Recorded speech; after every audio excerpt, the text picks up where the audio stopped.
Well, welcome viewers. This is Dr. JW, youth theologist. We're in the Watchtower theological abuse analysis campaign that I've run, the decay structure, when the congregation started smelling the decomposition spiritually.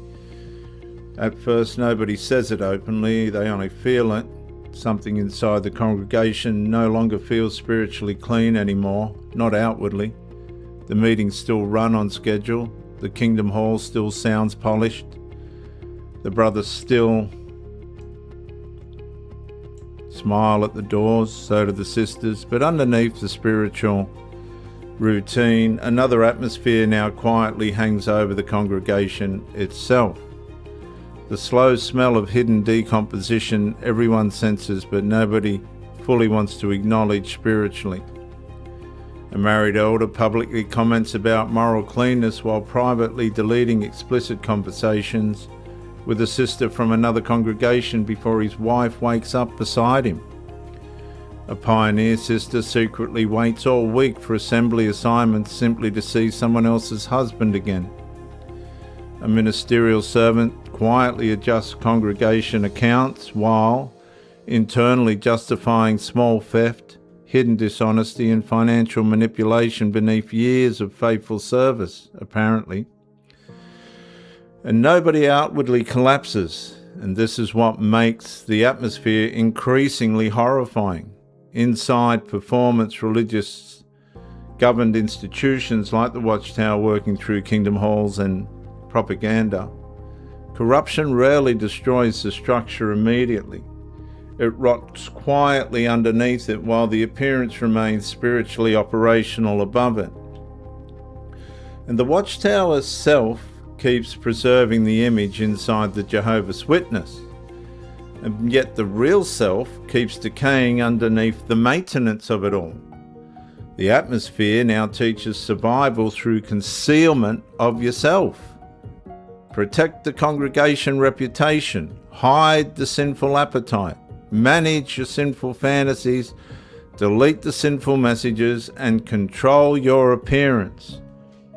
And slowly another realization begins surfacing underneath the Kingdom Hall lighting.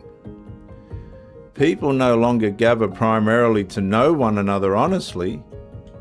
They gather together to maintain the performance together. A brother lowers his eyes during prayer because another man's wife has occupied his imagination for weeks.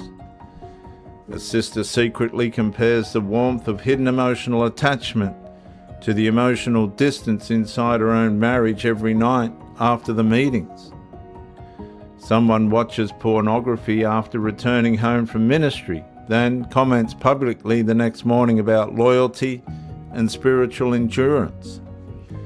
Another publisher spreads gossip disguised as concern while privately enjoying the destruction unfolding around someone else's reputation.